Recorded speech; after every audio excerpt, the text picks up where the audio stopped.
Euh, vous ne doutez pas que votre travail est très dur et récompensé. Nous ne pouvons pas récompenser le travail que vous faites pour nous apporter la joie de Noël, de la nativité de notre Seigneur. Mais vous entendez là la joie qui explose. Mais, soyez remerciés et nous vous souhaitons à vous aussi, à tous, la multi anni ou ad multos annos, tel que vous nous l'avez souhaité. La nuit de Noël, de la nativité du Seigneur, Noël comme nous appelons cette fête, qui cache un peu la vérité de la nativité de Dieu, vous voyez, elle est exprimée également dans toutes les langues de la terre.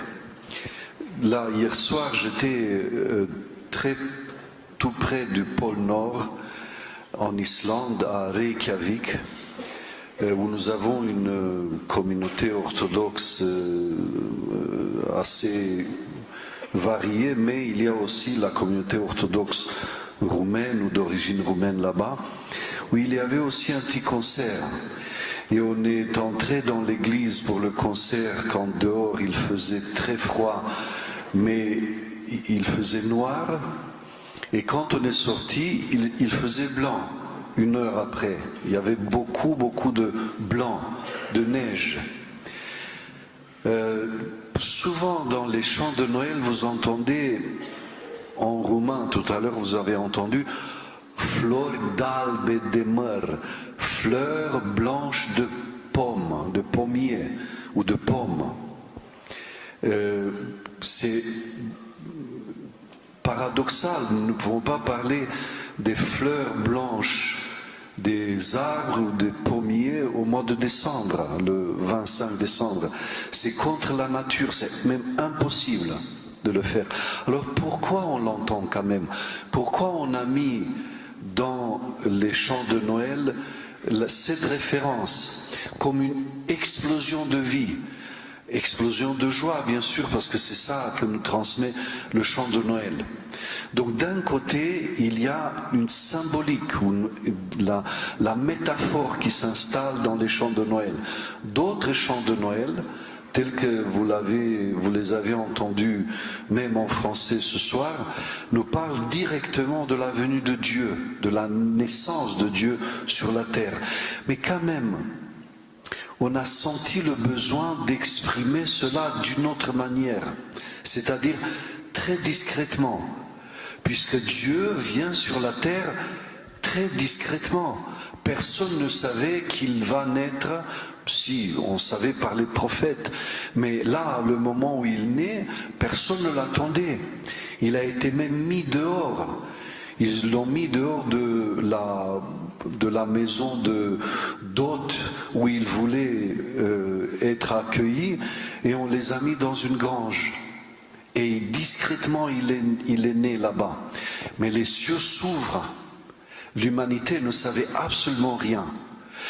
Adam et Ève, ils ont entendu dire par Dieu, là, à l'occasion de leur chute, il a dit, Dieu à Ève et à Adam, je vais mettre une inimitié entre toi, entre le diable, qui a fait tomber nos premiers parents,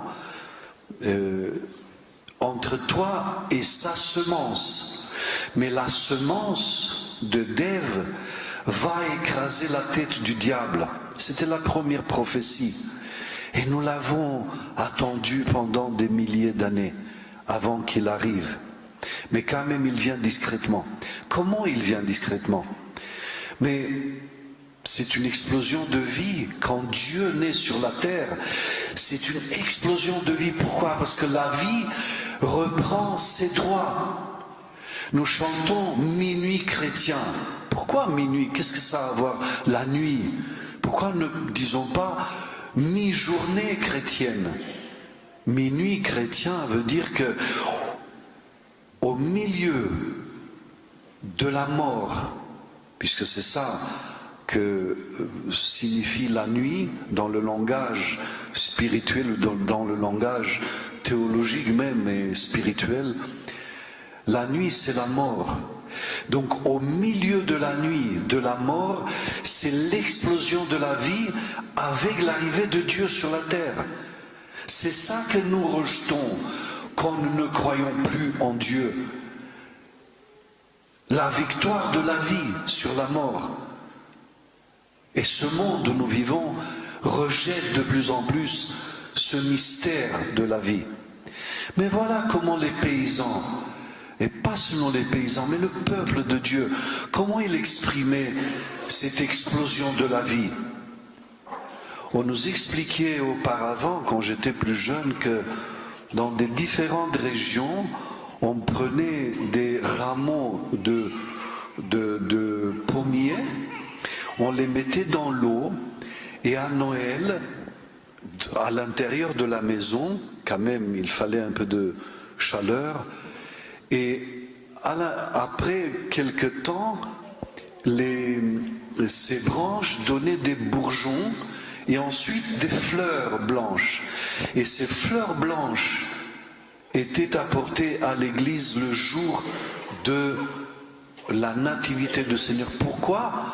Pour exprimer cette explosion de la vie au milieu de la mort. C'est-à-dire, paradoxalement, quand on espérait le moins que la mort pouvait être vaincue, Dieu apparaît, le Fils de Dieu apparaît. Comment il apparaît? Tout petit, comme un petit enfant, impuissant, et il se met entre les mains des humains, comme un petit enfant là, la petite qui commençait à pleurer. Elle se laisse entièrement entre les mains de ses parents. C'est-à-dire entre les mains de ceux qui peuvent lui faire du mal. On peut faire avec un petit enfant tout ce qu'on veut, nous. Donc Dieu se laisse comme petit enfant entre nos mains pour que nous puissions lui faire quoi que nous souhaitions. Et on lui a fait, parce que ça a culminé sur la croix. Et nous chantons dans nos chants de Noël aussi la croix. Mais voilà comment, avec une petite expression, on dit qu'est-ce que ça a à voir, les fleurs blanches au milieu de l'hiver? Qu'est-ce que ça peut donner comme... À quoi ça nous envoie? Voilà. Le mystère de la vie divine qui rencontre la vie humaine. Et quand cela se passe, c'est la victoire de la vie sur la mort, la victoire de l'amour sur la haine, la victoire de l'amour de Dieu sur le péché humain. Hein, nous voyons qu'est-ce que ça veut dire le péché humain. Parce que nous, là, nous sommes contents de notre vie. Mais un peu plus loin, il y a les bombes qui arrivent sur les enfants, peut-être de la part aussi de ceux qui se disent eux-mêmes chrétiens. C'est un mystère, cette haine de l'humain envers l'autre. Mais l'amour de Dieu gagne toujours, malgré tout. Et nous savons qu'autour de nous, il y a de ceux qui ne vont pas bien. Dans la discrétion du cœur de chacun d'entre nous, nous vivons une relation avec Dieu parfois très tendue, parce que nous sentons autour de nous, en ce qui nous concerne aussi individuellement, de la haine, parfois de l'amour, parfois de la jalousie et de l'amertume. Et la mort vient avec cela dans notre âme. Donc l'humanité entière, elle a besoin de cette explosion de la vie et de cette victoire de la vie sur la mort. Mais ô combien chacun d'entre nous a besoin de cette victoire. Et la fête de la Nativité nous apporte cette confiance de Dieu en nous. Dieu a confiance en nous. Quand il vient petit enfant, il nous répète année après année, j'ai confiance en vous. Je vous invite à aimer, à oublier, à pardonner, à faire vaincre la mort par la vie que moi je vous amène, je vous apporte du haut du ciel et je fais cette vie la vôtre. Donc il nous donne implicitement la force de faire ce qu'il a fait lui-même, sans juger personne ici sur la terre. Mais vous voyez combien nous nous appauvrissons nous-mêmes quand nous tournons les yeux ou notre visage, nous tournons le dos à Dieu qui vient nous apporter l'amour. Et que ces chants nous invitent à nous rappeler cela. Ces chants nous disent, voilà, l'amour vient parmi vous. Accueillez-le, voyez-le et laissez-le entrer dans votre cœur au moins pour ces fêtes, au moins un moment dans votre vie. Et peut-être que cela veut dire aussi un changement de notre cœur profond. Voilà, merci Yonuts, merci Valentina, parce que là, vous avez vu, il y a une complicité déjà très grande, c'est normal. Il n'y a pas un passage entre l'un et l'autre, mais c'est une complicité entre les deux dirigeurs de notre chorale qui est très accomplie. Donc elle devient, si vous voulez, cette chorale devient aussi un symbole de cette cathédrale assez ancienne. Nous avons fêté cette année ou commémoré cette année les 170 ans depuis le commencement ou l'apparition de cette communauté orthodoxe roumaine de Paris, 170 ans, même si la présence des orthodoxes d'origine roumaine ici à Paris est un peu plus ancienne, ça remonte à 1830 et même avant, mais la communauté commence en 1852 et cette cathédrale a été achetée, cette église a été achetée en 1882, donc il y a 140 ans, et elle a été consacrée, transformée un peu pour le culte orthodoxe et consacrée en 1892.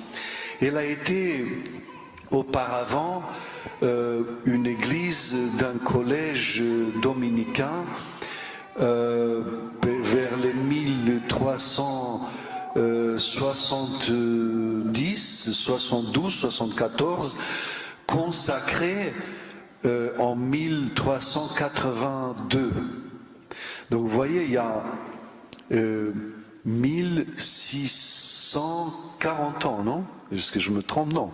En 2022, il y a aussi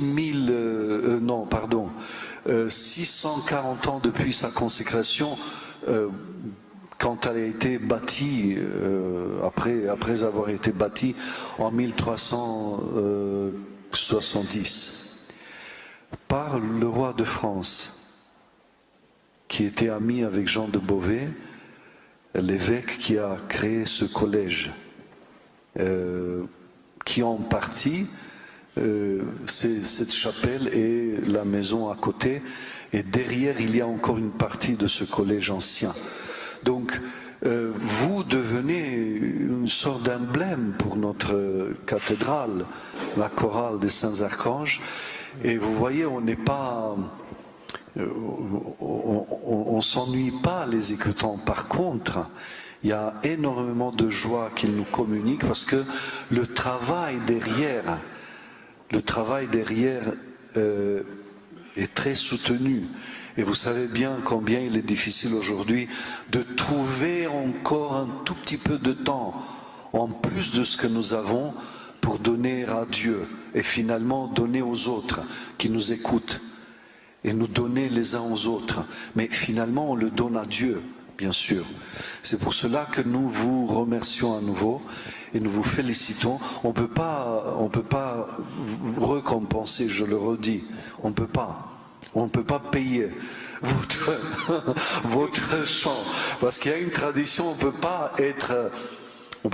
peut pas recevoir les collines ou les chants de Noël sans donner quelque chose en échange. On ne peut pas. C'est la tradition. Nous avons des petites choses qu'on a préparées ici pour tous, mais c'est rien du tout. Peut-être vous avez même les calendriers que nous allons vous donner. Mais c'est symbolique.